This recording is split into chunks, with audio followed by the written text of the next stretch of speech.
ਤੁਹਾਡਾ host Abid Sialvi Punjabi point with Abid Sialvi ਦੇ ਨਾਲ ਤੁਹਾਡੀ ਖਿਦਮਤ 'ਚ ਹਾਜ਼ਰ ਹੈ।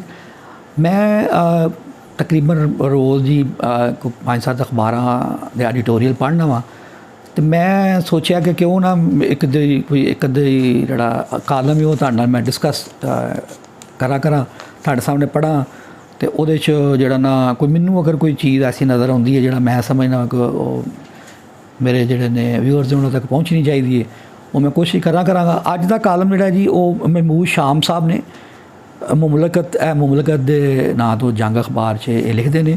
ਇਹਨਾਂ ਦਾ ਕਾਲਮ ਮੈਂ ਤੁਹਾਡੇ ਗੋਸ਼ਗੁਜ਼ਾਰ ਕਰਾਂਗਾ। ਬੜੀ ਇੱਕ ਮਜ਼ੇਦਾਰ ਇਹਨਾਂ ਨੇ ਗੱਲ ਕੀਤੀ ਔਰ ਬੜੀ ਅਲਾਰਮਿੰਗ ਜਿਹੜੀ ਨਾ ਉਹ ਗੱਲ ਹੈ ਔਰ ਇਹਦੇ 'ਚ ਜਿਹੜਾ ਨਾ ਉਮੀਦ ਵੀ ਪਾਈ ਜਾਂਦੀ ਹੈ ਔਰ ਥੋੜ੍ਹੀ ਜਿਹੀ ਇਸ ਚੀਜ਼ ਦਾ ਵੀ ਇਜ਼ਹਾਰ ਹੈ ਕਿ ਸਾਨੂੰ ਸੋਚ ਸਮਝ ਅਕਲ ਤੋਂ ਵੀ ਕੰਮ ਲੈਣਾ ਚਾਹੀਦਾ।